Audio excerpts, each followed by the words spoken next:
Okay, so today's the big day that the Metro is going for its first MOT since we picked it up in the last video, if I haven't deleted that one yet. And anyone that knows me knows I've got a lot of history with these things, these little Metros, and people hate on them all they want. This is my 8th one, believe it or not. And I've had loads of cars in the past, like 300 brake plus things. I've still got a 290 brake Scoop in build at the moment, but something always brings me back to these little cars. They're just honest as you like, and they're just great. While we wait for the little thing to warm up, a little history lesson on these things. This is a Rover Metro, so it's the second evolution of the Metro. The first one was the Austin, obviously, and the third one was the R100. But this one is a Rover Metro, and they were made from 1990 to 1995. They did 3 doors, 5 doors, and a 2-door convertible, which is a little bit fuck ugly, to be honest. They did a 1.1 carb, 1.1 injection, 1.48 valve with a carb and injection again. They did a 1.4 16 valve as well, which was in the GTI and the short-lived, and I don't think there's any left, 5-door GTAs, which was 16 valve as well. All had hydrogas. If you had the misfortune of having one like I did, which was pre-93, 94, when it didn't have the linked hydrogas at the back, they were a little bit crazy, and they tend to lose the back end quite viciously and fishtail a lot, which I unfortunately experienced. This one is a 94, so it's got the linked rear hydrogas units.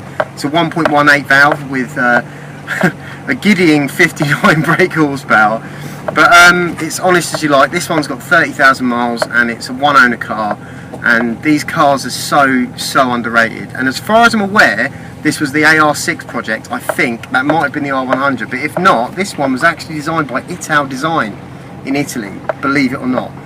And I've never had head gasket problems like everyone goes on about these K-series engines. I shouldn't say that while I'm driving it, but I never have. But this is its first MOT in 2 years, I think, and I haven't touched the car. I picked it up for £100 the other week from my friend Diana Taylor, and we're going to go and get it MOT'd. And hopefully she passes.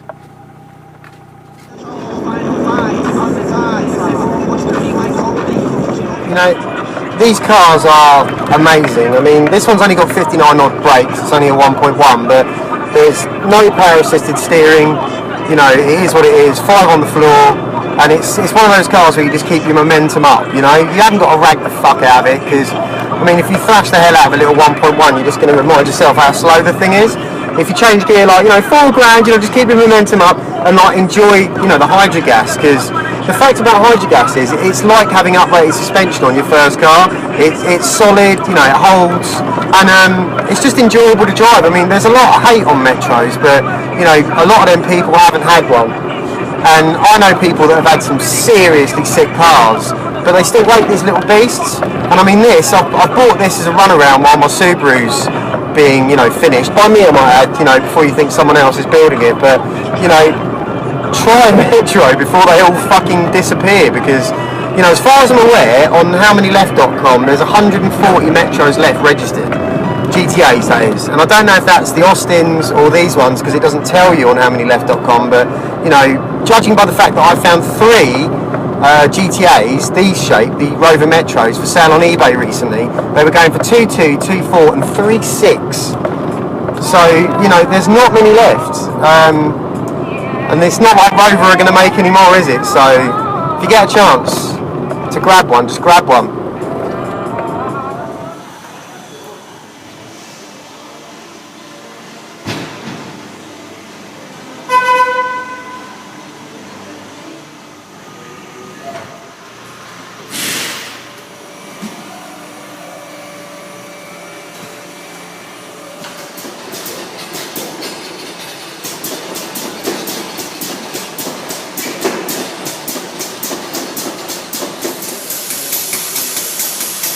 Back at headquarters after the MOT, and I bet you're going to think it failed, which it didn't. No advisories. I've done nothing to the car. Picked it up for 100 quid, gave it a clean, as you've seen on the previous video, the driveway rescue one, and it's just gone straight through. 100 quid. Still hate Metros?